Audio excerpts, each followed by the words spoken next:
I was in a dark, dark space for a couple of weeks, and I was thinking, why me? I was very emotional. I told my wife at one point, hey, if it's time for me to go to the other side, I'm ready. She said, that's twisted, and would not hear it for a moment. But then I was lucky to pull myself out of it because I changed my view. I had viewed myself as the unluckiest person in the world. Instead, I flipped it because we can all look at a situation and decide how we are going to treat it. And what I decided was I was the luckiest man in the world because I should be dead. I should celebrate life.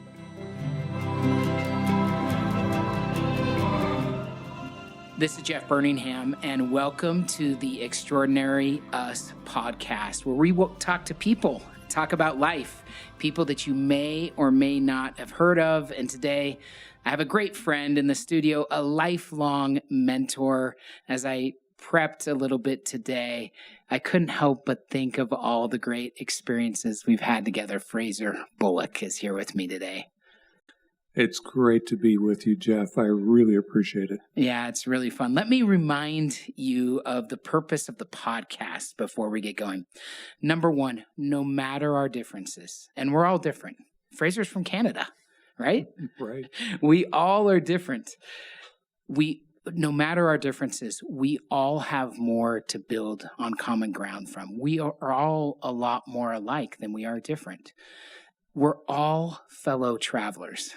Let's remember that and build from common ground. And because of that, number two, let's operate from a place of compassion. Less comparison, maybe less competition, and have more compassion for each other. And third and lastly, let's not let fear. We're obviously going into an unknown future. We're going to talk about the future a little bit today with hopefully another Olympics coming to Utah down the line. We don't know the future, but let's not operate out of fear. Fear causes us to make bad choices. We let mistakes of the past or fear for an unknown future cloud our judgment. Instead, let's go forward in faith. Let's go forward to change and shape the world in good ways. And again, and I mean this sincerely, and I'm sure you can hear it in my voice, Fraser, I've had 50 guests, the who's who of Utah, name them and they've been on here. But Fraser, I can't think of anyone, and I mean this sincerely, you're not going to like this, but as I thought about who's lived a better life than you, you have mentored hundreds of young up-and-coming entrepreneurs like me in the state and meant so much to us in our lives, Fraser. Thank you so much. And talk to us about a rich life. I say rich in quotes because I'm not talking about financially wealthy. I'm talking about a rich life in general. What are your thoughts about that? Well, you're too kind, Jeff, but I appreciate it very much in our friendship going way, way back. That's right. The way I look at life, it's a journey, one in which we are continually learning. I'm learning more today than I have at any other time in my life. Life brings you different experiences. Some are great, some are challenges. We all have them. Yep. And the question is, how do we navigate those?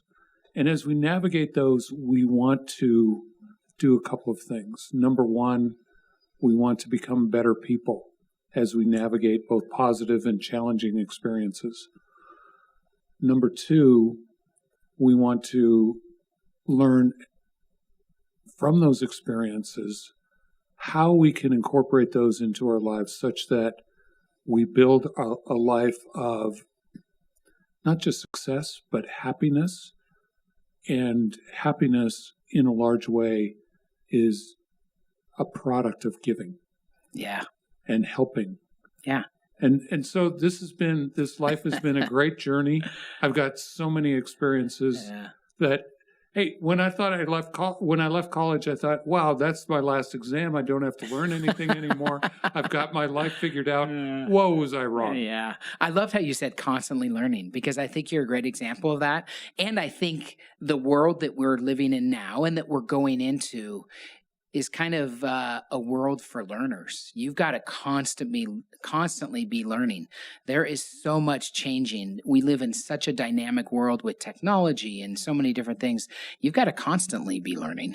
That's kind of the way of it. It really is, because of the rate of change is accelerating. Yeah. Just because of all the interconnectivity we have across our planet, and between people and science and different things. But what you want to do is take advantage of that to be able to look in your own life and utilize the brilliant mind that each of us has been given, and to utilize that to navigate all these new things that are coming in such a way that it makes sense to you, can bring purpose to life, and can allow each of us to grow. Yeah, I love that. I want to give a little bit more background on Fraser, who he is. And actually, I have some questions based on your background, Fraser. So Fraser was an original partner at Bain Capital. And that might be a name that's familiar to a lot of people. It certainly is in finance and private equity. He then founded Sorenson Capital.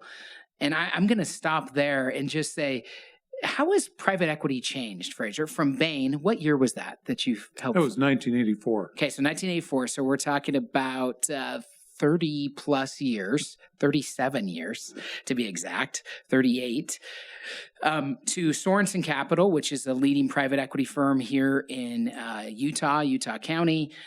How has private equity changed in your life? I'm curious, from when you started Bain to, kind of finishing up here at Sorenson. Well, to be clear, Mitt started Bain Capital. I just happened to be in the room at the same time. There were 5 of us. Yeah. But Mitt is a fabulous leader. But when I look at private equity, way back then, we thought we had a large fund. It was $37 million. Oh, my gosh. Can you believe that?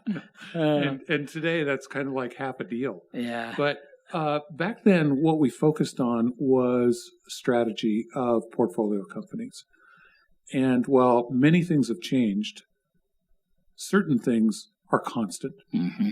And in my mind, the fundamental strategy of a company is the key element upon which an investment is made.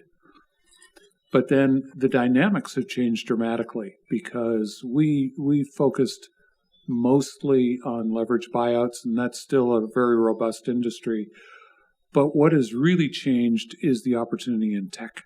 Yeah. There was a little bit of tech back then, but I believe we're still in the early innings of tech investing and opportunities.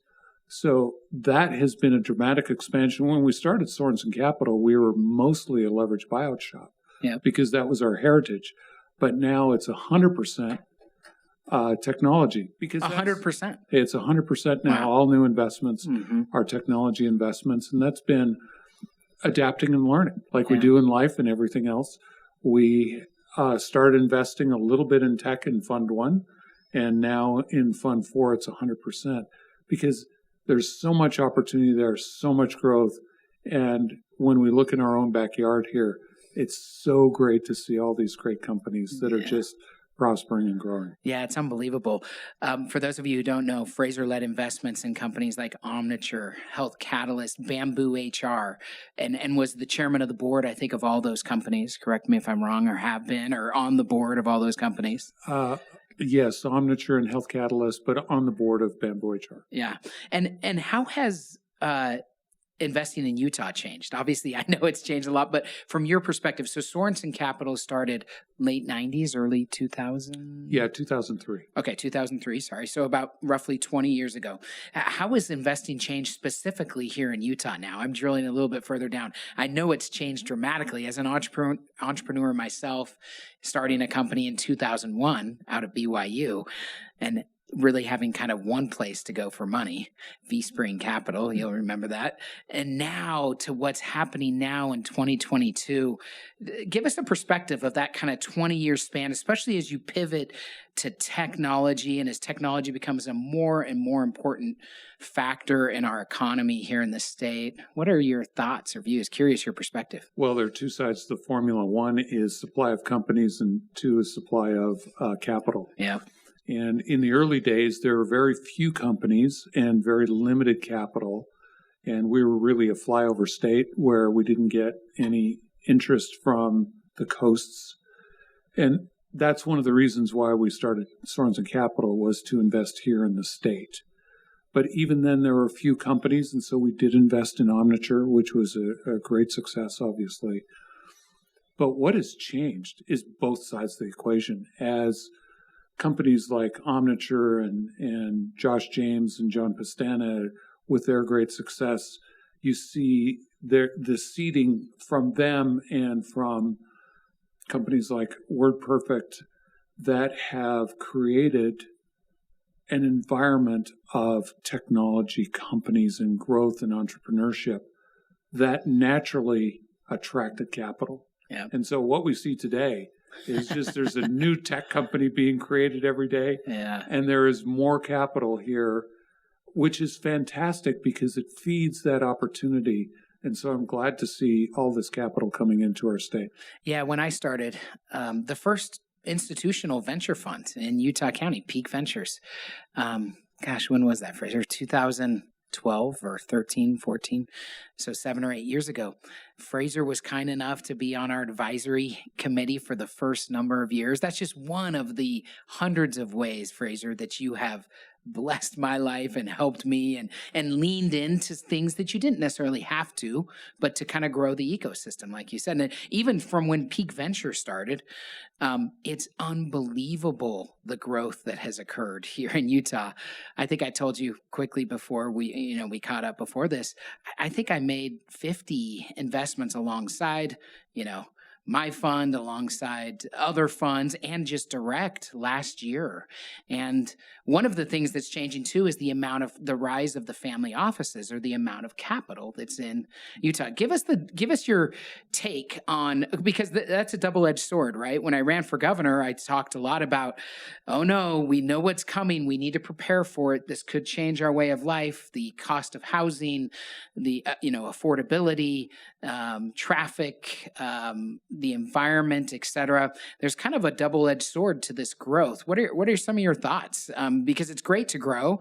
It's great to have a lot of exciting tech companies springing up, but I wonder if there are some people that feel left behind, Yes. And one of the things that we absolutely need to be cognizant of and invest in are all of the elements around the growth to support the growth so it's sustainable and people are not left behind. And that goes right to the heart of education, how important that is, how important our kids are. But then when we look at it, we also want to present them with opportunities. So once they have that education, then they have many places to go where they can develop and prosper. And I have my children who are in various companies, and my daughter just started a company, which is super cool. That's awesome. And seeing that growth and opportunity is what we want to have, so that people who receive that education at the early levels can see that there's an opportunity for each one of them. And we want to open the doors for opportunities. These companies provide that because they're growing, they need to hire. And so, yes, there are some costs associated with growth, but we want to do it in a smart way to provide opportunity for the rising generation to grow. Yeah, and in some senses, you can either participate in the future or you can kind of let it pass you by, right? This is the future. Utah is participating in a big way. I'd say we're kind of, hitting out of our weight class in terms of size or whatever for that. And Fraser's been an integral part of that from the very beginning. And it's helped, like I said, I'm one of hundreds of younger entrepreneurs that Fraser has helped throughout the years. We've already mentioned some of them. What's your favorite part, before we pivot away from investing, and what's your favorite part of investing? I'm just curious. You've made a lot of investments. I do as well. I'm honestly kind of even looking for advice or just thoughts on, as you look back now, you're not actively investing as much, correct? Correct.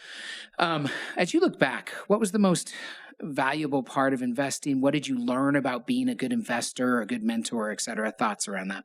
Yeah, I'll actually give you two.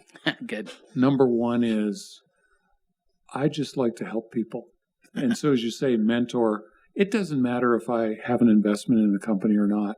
If somebody needs help at any stage of a company, they've reached out to me and I help with no anticipation of any return. Whether I'm an investor or not, it doesn't matter.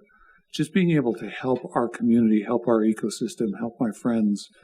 And whether it is a business problem, a personal problem, or anything else, they know I'm in their corner.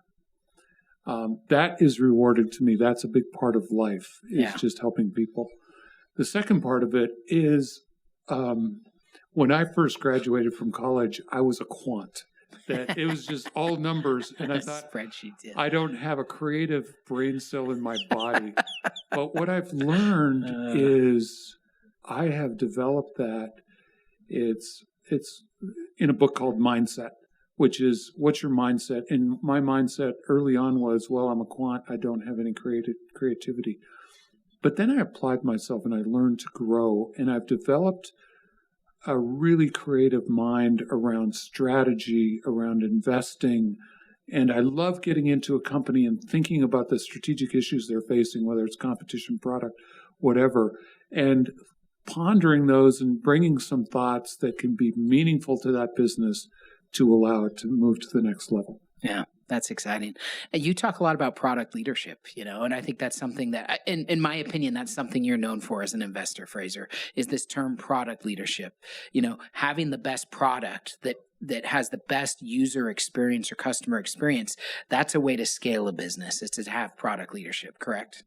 Yeah, product. I started out at Bain Company, and they talked a lot about strategy, which really laid some early neurons in my brain around strategy. And so I've always focused on that.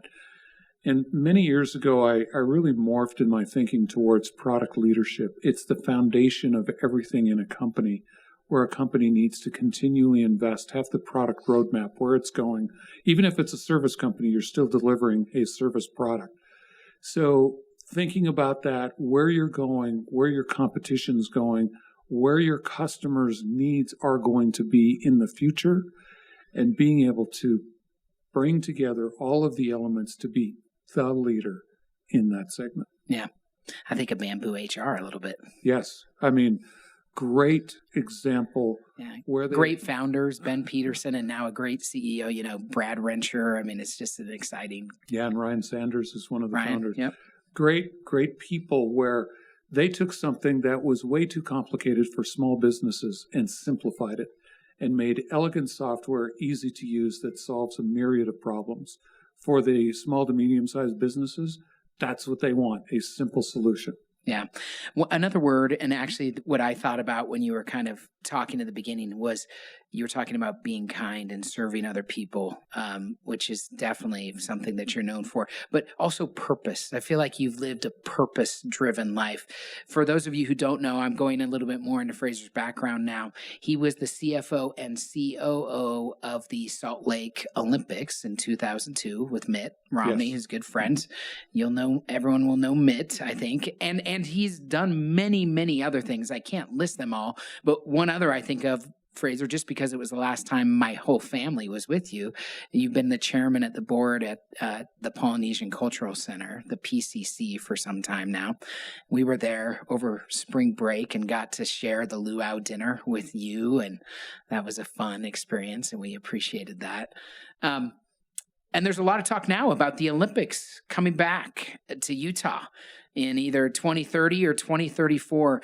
I want to ask a general question, then ask about that. Number one, how do you think about impact or purpose? Like you've been on not only a lot of for-profit company boards, but a lot of nonprofit boards. And in fact, sorry, I keep talking. There's so many experiences we have together, Fraser. And in fact, I don't know if you recall this, we first met in service. You were an area authority 70 for the Church of Jesus Christ of Latter-day Saints. I was a very young bishop. And in fact, I remember what you spoke about in the training. I could tell you if you wanted. And I think the way that I recall it, you came up to me after, because again, it was 10 or so bishops and you said, how old are you? By the way, I think I was 28 at the time. So I was very young. So by the way, that was 16 years ago. That's where we met. So you've had a strong focus on purpose and impact. What are your thoughts, or how have you approached that in your life? Jeff, I can still visualize that day. And I'm saying, what's this young kid doing in this room? And I said, he must, and what went through my mind right then was he must be incredibly special. And that's thanks. Proven to be true ever since that day we met. Oh, thanks, Fraser. I appreciate that. So, by the way, if I could just say what you spoke about, this is in a church leadership training meeting. Some people will be familiar with those, some listeners won't, which is fine. But instead of Fraser talking about governance or the handbook or whatever, you spoke about loving and serving your wife, Fraser. I don't know if you remember that. But that's what you spoke about. That's one of the few of the hundreds of meetings I've sat through. It's one of the few that I remember clearly what you said. And I've tried to apply that. Anyway, so keep going. Yeah, well, to me, that is one of the most important things we can do in our lives is to serve our spouse and love them dearly. So just one thought on service. With the Polynesian Cultural Center, yes, I've been chairman since 2013. But even though I've given innumerable hours, I have received so much more. The Polynesian people are in my heart. They have taught me ohana, which is family. The Polynesian people have a certain way about them of love and caring and family. So as I've gone through this journey of service to help the PCC, particularly through the last couple of years, very challenging. Yeah, with COVID. Yeah, with COVID, where we had to shut down and do different things. I have learned so much. I've grown as a person to learn the value even more deeply of loving others and ohana, that yes, we serve, we give, but we receive more in return. And in my life, that has been a universal rule.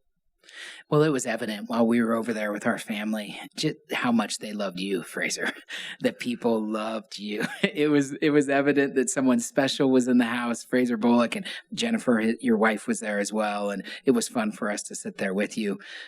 Let's talk about the Olympics. Tell us about 2002 and as much as you want to and what that experience was like. And then, which, by the way, you would have been roughly my age, a little bit older, a couple years older than I am now when you jumped into that in Denver in 2002, which is, it gives me some good perspective. It's interesting. And then tell us about the future of the Olympics, why you love the Olympic movement and what you're championing here in Utah now. Sure.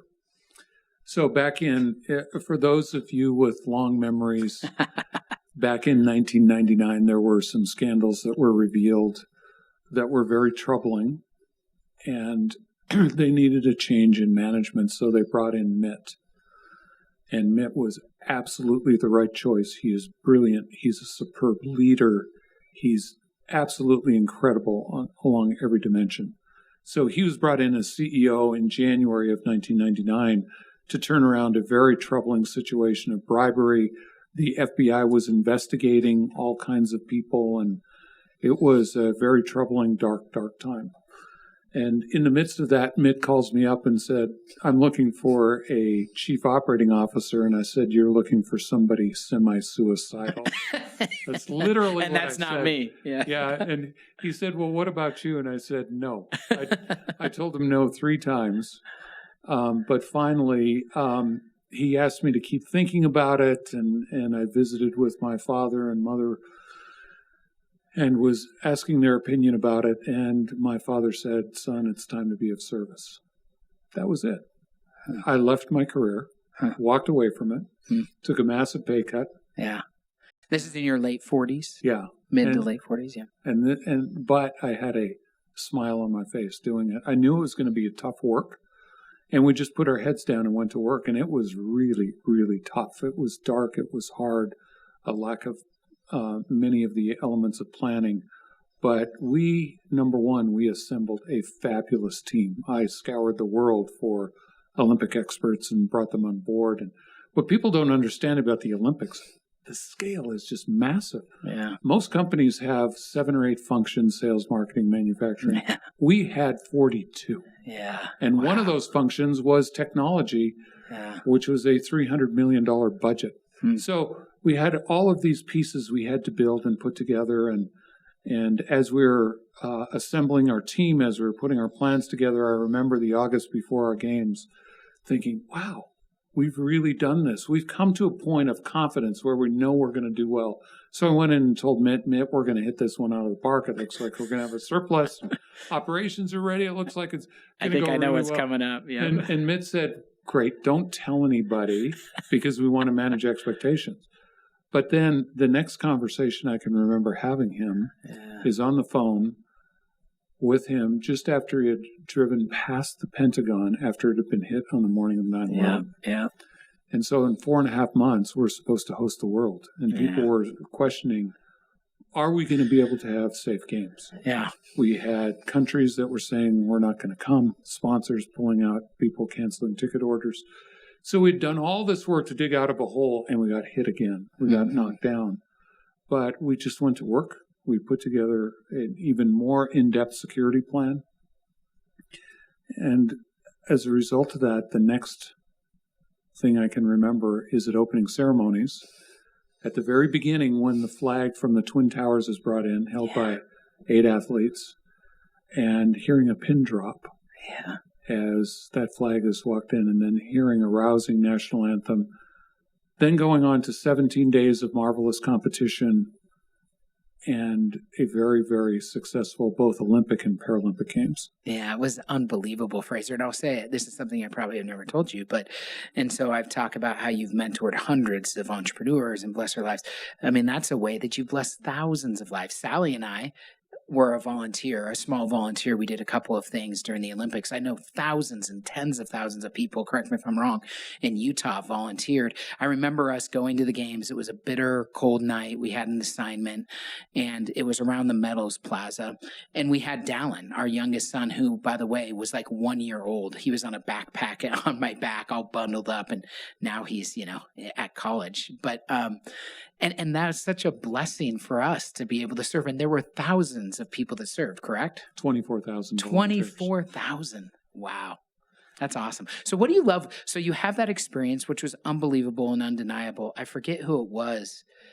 I think it was Natalie Gochner, who was on the podcast, told me about that night, Air Force One, I think it was of the opening ceremonies, you can correct me if I'm wrong, but landing and having many more people on the cabinet, the United States cabinet, that they were expecting, and just the feeling of pride and joy that you all had saying, we're doing this. It's happening. We have the people with us. You know what I mean? Do you remember? Yeah, I think Natalie shared that. Yeah. No, I remember because Mitt and I went out to the airport to greet President Bush, which we did. I got to meet him for the first time, but then many members of the cabinet came out and we hosted them, and dignitaries from 43 countries, heads of state. It was a very, very big deal and worked out so well. One of the great luminaries of the Olympic movement is Jean-Claude Keely, who's a 3-time gold medalist. He said after our games, Salt Lake, we will always remember you. These were perfect games. I remember that quote. Yeah. So obviously you have a love of the Olympics kind of planted in your heart, I would bet. I mean, then for sure. Take us to the future now. We're talking about 2030 or 34. Correct me if I'm wrong. You're now the CEO of the organizing committee for the Salt Lake City Olympic Games. I don't understand the organization exactly, but give us where we're at on that and your thoughts on it and why you're excited. Well, I love the Olympic movement because what it does, it brings people from all over the world together under the umbrella of sport. In a celebration of human achievement, we watch the athletes. So Mitt brought me into that. I've loved it. I've stayed involved ever since then, helping the International Olympic Committee, the U.S. Olympic Committee, in innumerable projects to keep us relevant for when the time came, we would have the opportunity to bid again. So where we are right now is we have been selected by the U.S. Olympic and Paralympic Committee to be the next host of a future Winter Games in the U.S. We had competition from other places. We won that competition. That is now done. Now we're looking forward to winning that competition internationally with the International Olympic Committee. So we have a group formed. It's called Salt Lake City-Utah Committee for the Games. I'm CEO. It's really a bid committee. And we've interacted with the IOC just recently several times with the governor, the mayor. Let me tell you, our governor and mayor, they love them. The IOC just... Really? Yeah, you were so strong. In fact, one of the meetings we had with the governor and the IOC, one of the IOC members said, "Governor, I really like you. I would vote for you." It was so and then good. Mayor Mendenhall, you're saying, Mayor too? Mendenhall, She's awesome, yeah. She was fantastic. So we are on our way. The big challenge is, and it's not a challenge, it's just the reality of Los Angeles having the 2028 Summer Games, and what's the logistical opportunity or challenge putting together back-to-back games 18 months apart. Yeah, so tough. We're working through that. We think we have a path forward. We're working with LA. They've been nothing but fabulous in the USOPC to find a path forward, but we will be bidding on either 2030 or 2034. We want to bring the games back. That's awesome. When will you decide? When will we decide, or will you decide whether it's 30 or 34? I'm just saying, is that a 2022 decision? Because this sounds so far out in the future, right? Yes. That will happen this year. Yes, that will happen this year. Okay, great. And tell us a little bit more for those of who haven't been, obviously. Hardly no one has been as intimately involved as you have with the Olympics. I know you've taken many international trips, even over the last couple of years. What's it like? What's that like? What's the work that you're doing now? Just give people a sense or flavor for what needs to be prepared 8 years or even 12 years into advance of hosting the games. Yeah, you have to put together all the key elements of a bid, which are, first of all, the vision. Why are we doing this? Which we've been developing. It's very compelling. Number two is, do the economics work so that we can put on these games with no negative impact to taxpayers in Utah. We want to be able to look at our games operational plan, which we have a massive advantage because we have all the venues in place. They're all active. We have very experienced team members. So operationally, we are rock solid. Right now, we're out there signing hotel contracts.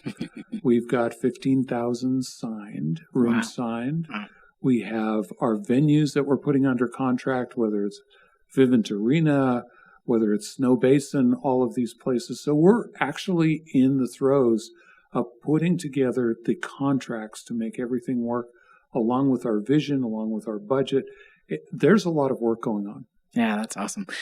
What can you share about the vision, if anything? What give people and listeners in Utah, the vision or whatever, in as much as you can share. Sure. There's more to come. Yeah. But TBD. Yep. Yeah, at a high level, the first thing we want to do is put on extraordinary games so that everybody has an exceptional experience, especially the athletes. We are athlete-centric. We put athletes. They are the stars of the show. Yep. But then the other thing that we're trying to do through this is we want to make Utah a winter sports capital of the world. Not but a winter sports capital. We have a lot of countries that train here already. We have venues, but we want to take that to the next level and invest in sport so that our kids, our communities can participate at our venues in even a broader level, that people from all over the world come here and feel Utah's welcoming spirit, but then be able to train and develop and compete here. We want to be a magnet to the world in sport. That's cool. Yeah, I mean, most people know about the Park City venues, but when I was running for governor, I went out to Kearns and held an event with out in Kearns and met with the mayor and a bunch of and toured the ice skating facility out. It's unbelievable, right? World class. I don't know a lot about ice skating, but even when we were there, when I toured, I don't know when it was, but there were like time trials or something going on at that time. There were people from all different countries in there skating this rink and training. It's an unbelievable facility out in Kearns. We believe it's the best in the world. I think so. It has the fastest ice in the world. Out of the 10 distances for long track speed skating, it holds 5 world records. Wow. And so we believe, the best long track speed skating facility in the world, and it's still going strong today. Have you guys heard of Under Your Bed? I bet you have by now. if you're listening to the Extraordinary Us podcast. I bet you've searched for it maybe and haven't been able to find it. It's true. Isn't that how life is sometimes? You just can't find what you're searching for. Constantly searching. Well, now you can. Now we've been found. Under Our Bed is finally out. It's really there, people. So type it in right now. Search it up. You're going to love it. Look for it live, subscribe, and tell your friends. Can't wait to have you there with Jeff and Sal, providing the comedy relief. Good night, Sal. Good night, Jeff. I didn't think about asking this, but I'm going to pivot to this, and then I'd like to wrap up with some more service type questions. But where did you and Mitt meet? And tell it, obviously Senator Romney, one of the senators from Utah right now, often misunderstood, often beloved, often not beloved, I'm saying by the general public. Where did you and Mitt meet? And what would you maybe tell, as a close friend of Mitt's, what might you say about him? Again, I didn't plan this, but just curious. Sure. You've mentioned his name a couple times. I met Mitt back in Boston at Bain Company. I joined Bain Company in 1980. He was a very successful VP in the firm. I was a lowly consultant, just trying to find my way. And he was very kind to me. We met both in the business side and on the ecclesiastical side. And what I'll tell you about Mitt, because I worked with him over the years in the time I was there at Bain Capital, but more closely during the Olympics, because we worked together every day for 3 years. And we traveled the world together. And I'll tell you, number one, he's one of the most incredible human beings I've ever met. He is thoughtful, kind. He is absolutely brilliant. We could talk in shorthand about things because he would pick up things so quickly. He has a great vision. He's a great manager. People at the Olympics, and at Games time, we had 50,000 people between volunteers and employees and contractors. They just loved him because he was so good, so strong. He cared about his people in a big, big way. He's one of the most extraordinary leaders on our planet and the best I've ever seen. So he's just really, really strong. Yeah, I think the reason I asked that, and I agree with you, Fraser, and I appreciate that insight.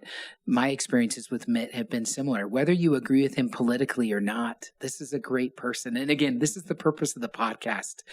No matter our differences, we're a lot more alike. And I think Mitt Romney's a great person. I remember going to see him when I was thinking about running for governor, or maybe he was here at my house. I can't remember. But he said, Jeff, why would you ruin your life like that? He's very pragmatic too, isn't he? And a little risk adverse, I'd say. Yeah.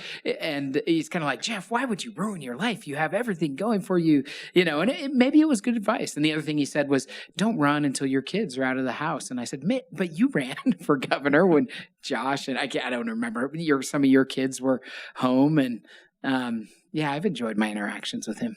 Yeah, he is so thoughtful and capable, and he has just a purpose-driven life. As you talked about, he tries to do the right thing. Yeah.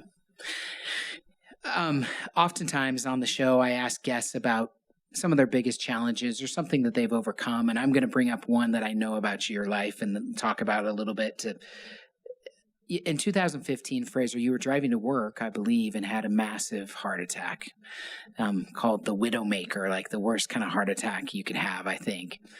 Obviously, you survived. It's a miraculous story how that occurred. You're welcome to share that if you want to. But what I want to ask is, you were already soft and amazing before that.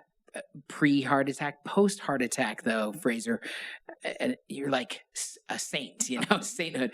There are some people I feel like who've kind of graduated. They don't have an axe to grind. They're just there to help. I think of Mike Levitt, in my opinion, is kind of at this point, too, where it's just like he just wants good and to help. And I certainly see that in you, always have. But post heart attack, I think that changed your perspective. Talk to us about, no life is up and to the right. It's easy to look from the outside and look at Mitt Romney's life or Jeff Burningham or Fraser Bullock or other people that you may know or see, and you think that their life's just kind of a straight line to the top. And that is not the case at all.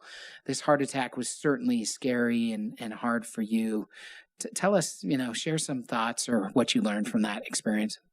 Thank you, Jeff. Yeah, my life has certainly not been up and to the right. It's had a lot of pitfalls, and part of our challenge and our opportunity is to overcome those pitfalls. And if people could look inside my life, they say, whoa, that guy's gone through a lot. Yeah. But I was driving on my way to work early on a Monday morning, and as I was just driving on SR 92 in the commuter lanes, I had this massive pain hit me in my chest. I felt like I'd been hit by a truck. And I knew immediately I was in serious trouble.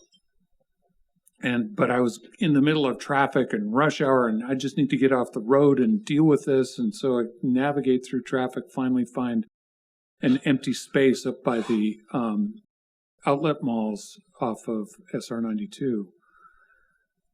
And I jump out of my truck, and I'm on speakerphone with 911 because I'd called them and told them I'm having a heart attack. And I got out of my truck because I was in so much pain I couldn't sit there. And I'm doubled over, and the operator's asking me, where are you? Because she wants to send help. And I couldn't talk. I was in so much pain. And I was thinking, okay, this might be it. And what had happened was I didn't know it, but I had a genetic blood disorder, and it created clotting in my heart, and my widowmaker artery was clotted. Survival rate is very low. It was 100% occluded. And I was talking, and I was trying to talk to her, and I couldn't, but right then a vehicle comes up and pulls up and says, can I help you? And it's my son-in-law. Oh, my God. And it's like, okay, that's one in a million. And in my opinion, sometimes divinity is looking out for us and reached down and helped me. I had a stent put in, but I had severe heart damage where I'm permanently in heart failure for the rest of my life. And when I received that news of the heart damage, well, I was grateful to be alive, but it really hit me like a ton of bricks because heart failure is a tough thing to cope with. Yeah. I didn't know if I'd be able to ski again, what I'd be able to do, and I'm a very active person. So I actually went into a deep depression. Yeah. I'd never really been depressed in my life in a significant way, but I was in a dark, dark space for a couple of weeks. And I was thinking, why me? I was very emotional. I told my wife at one point, hey, if it's time for me to go to the other side, I'm ready. She said, that's twisted, and would not hear it for a moment. But then I was lucky to pull myself out of it because I changed my view. I had viewed myself as the unluckiest person in the world. Instead, I flipped it because we can all look at a situation and decide how we are going to treat it. And what I decided was I was the luckiest man in the world because I should be dead. I should celebrate life. And I came out of that and I put a lot of thought into life and the journey for happiness and joy. And I came up with 3 sayings that I use. Number 1 is, every day is a gift. Yeah. Because I learned that I almost lost that gift. And so every day is a gift, and we should make every day special and recognize it for what it is. Number 2 is enrich relationships with kindness, because kindness and relationships are the fabric of our society. And so can I uplift somebody each day by expressing and showing kindness to them? Yeah. And number 3 is give meaningful service in whatever way. It might be in my family. It might be to my spouse. Yesterday, my wife, who's recovering from her own heart surgery, wanted a turkey sandwich from Neaters. I said, I'm on it. And I was out the door like a bullet. So just giving that meaningful service in many, many ways, because when we give service, it gets us outside of ourselves and our own problems and helps us focus and uplift others. And through that act of service, we in turn become uplifted. And so I took those and I put together a little group called Fraser's Flyers, which is a ski group that we go every Friday morning. And we use the Flyers tag because we do ski fast. Yes, we do. Jeff is a very, very excellent skier. Oh, not compared to you, Fraser. You ski as fast as anyone and with perfect form. I may ski fast, but not with perfect form. Oh, you're a beautiful skier, and we're always happy when Jeff joins us. But one of the things that we do, and this is what I want to communicate, we can find purpose in uplifting others in anything we do. So Fraser's Flyers, we have a group, and we're actually skiing again tomorrow, 21 people. And we come together to ski together to enjoy that. We exchange discussions on the chairlifts, but then we go to my house, which is on the ski run, and we have a lunch. And during that lunch, I ask a question, and everybody answers. What I have found through that is that people say, I really come for the discussion. The skiing is an extra bonus. Yeah. But I will ask questions like, what's the most important lesson you've learned in life? And people say, whoa. And we get into really, really deep, meaningful discussions. So we can find purpose and service and kindness in things we do every day and recognize that every day is a gift. And so through that, Jeff, yes, my life was transformed. I was completely out of control before my heart attack. I was on 20 boards trying to do too much. Heart attack let me take control again, but at a different level and in a different way. I love that wisdom, and I love Fraser's Flyers. Again, hundreds of people have been uplifted by those 3 lessons and through that group. What's our question for tomorrow, by the way? Do you remember or recall, or is there a... Yeah, the question for tomorrow is, what is one of the most important lessons you've learned in 2021? Awesome. Because 2021 was a unique year. Yes, it was. And one of our beloved Flyers, by the way, and a guest on this podcast, I think season 1, episode 10 or 11, Warren Osborne, passed away in 2021. It was heartbreaking, of ALS. And that all this stuff will put things in perspective for you, won't they, Fraser? Yeah, they will. And Warren was a true warrior, just a dear friend and a key participant in Fraser's Flyers. And he actually came last winter. He did. He couldn't lift his arms, yeah, but he could ski. His legs were still strong, so we had to help him dress. We had to feed him yeah. In a special way, and that was just a very kind thing that Nick Greer did. But being able to see his heroism, his example, and I'll tell you one little note. When I went to visit him in his home, not too long after he'd been diagnosed with ALS, I said, Warren, how do you feel about your happiness? And he said, well, on a scale of 10, I'm an 8 or a 9. Happiness is a choice. Yes. And so we look at our circumstances that can be challenging at any point in time. And how do we look at them? My heart attack, I'm either the unluckiest person in the world or I'm the luckiest person in the world, and can share and uplift with others my experience and my learnings, which has been a fabulous journey. Yeah, that was such good learning, Fraser, and it's unbelievable. And I was amazed by Warren, how upbeat he was until the very end. Like he wasn't a victim. He tried his best to be happy, and I think he had learned, like you had, that happiness is a choice, no matter our circumstances. Yes, that's it. Well, let's wrap it up here with kind of 2 questions. What are you excited on? What are you focused on for 2022 as we look to the future? Again, I don't know if you feel this way, Fraser. I want to ask you this. I'm 44 years old. I feel like in my 44 years, there's never been a less certain time, just generally in the world. Do you agree or disagree with this? Everything seems a little uncertain. On the business side, the supply chain, cryptocurrency affecting economies, inflation, the division in politics. I mean, I don't need to keep listing.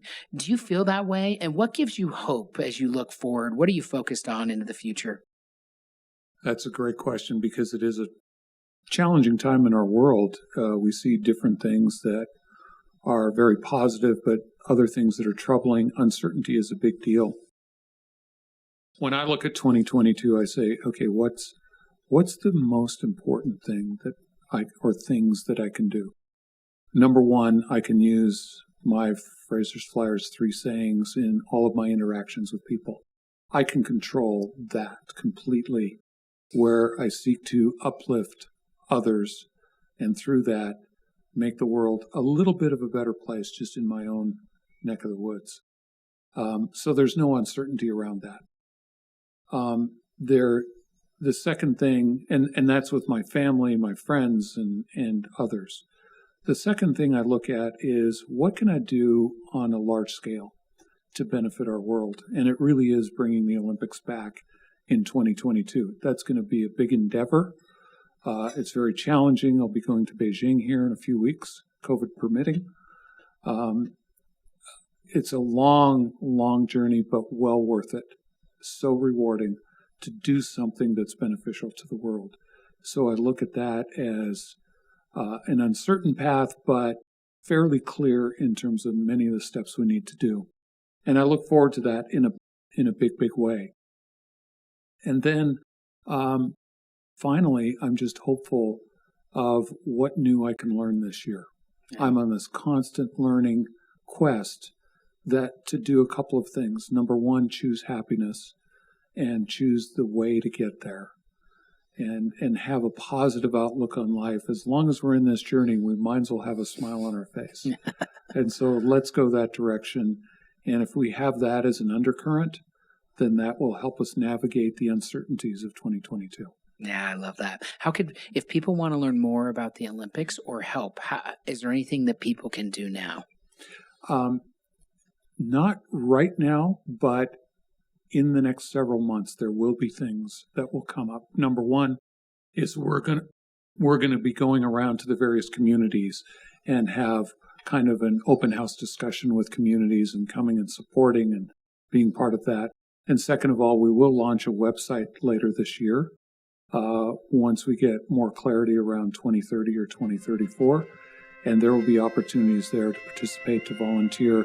Because let me tell you, being involved in the Olympics is the ride of a lifetime. As you know, Jeff, it's fun. Yeah. Thank you for volunteering. Yeah, it's really fun. Everyone look for that. Fraser Bullock, my dear friend, my mentor, thank you for all that you've done for so many people. And thanks for coming down today. It's been awesome to be with you, as always. And to you, Jeff, thanks for all you do. Thanks. I hope you enjoyed and gleaned and were inspired and uplifted from the conversation that I just had with Fraser Bullock. There have been a handful of guests. I think I've done about 50 episodes, talked to so many interesting and great people.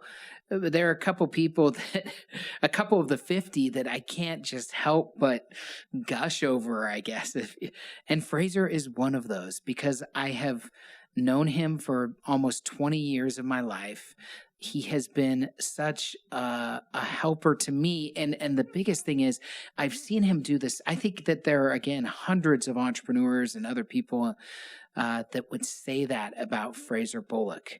I loved him telling the story about look, like I said, no lives are easy. No lives are straight and to the right. I know how harrowing that heart attack was for him. I remember reaching out to him during that time, and I didn't know exactly how to help, what I could do, but I knew he was down, and I was scared, and I felt bad for him. Everyone goes through challenges in life. Instead of asking why me, which Fraser admitted he did, it's natural to say why me. I've done that. I do that often, almost on a daily basis. Why me?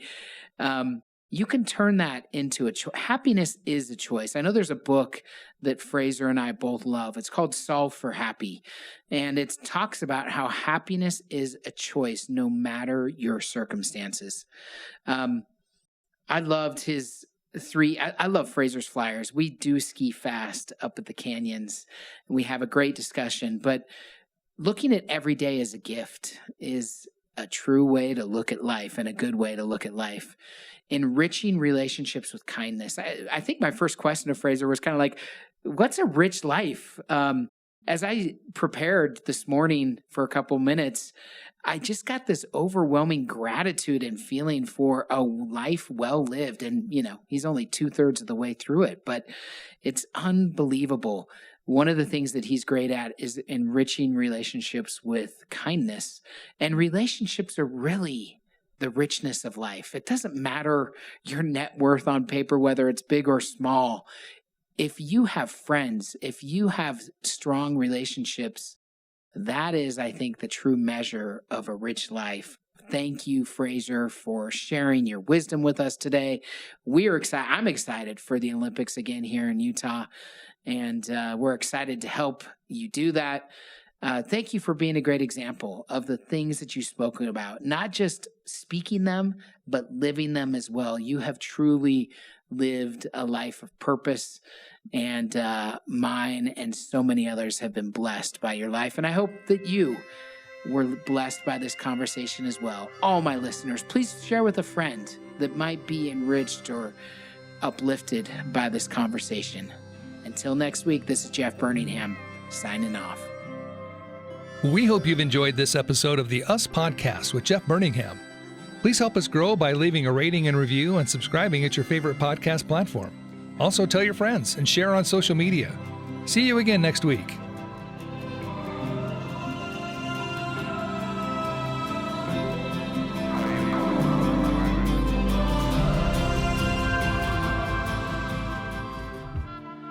Hey, Jeff. What's up, Sal? Have you heard about me jumping out of an airplane? Did I hear about it? I was with you. Oh, yeah, that's right. You were there. Did you forget about me falling to my death with you? No, I did not forget. But you can listen. If you have not heard about us jumping out of an airplane, you can listen to our podcast, Under Our Bed. Yeah, and hear about skydiving. And all sorts of other interesting and amazing and funny things. Hopefully mostly funny, but we've also covered some important topics this season. Sally's dad passed away, and we spoke about when someone you love dies. That's been something that's been on our mind, and we've been talking a lot about, in the last several months, including even last night. Yes, we have. And so listen in and hear funny and inspirational and interesting and sad and whatever you're in the mood for. We've got it. Under Our Bed. Check out Under Our Bed with Jeff and Sal. We'll be there. We'll be there.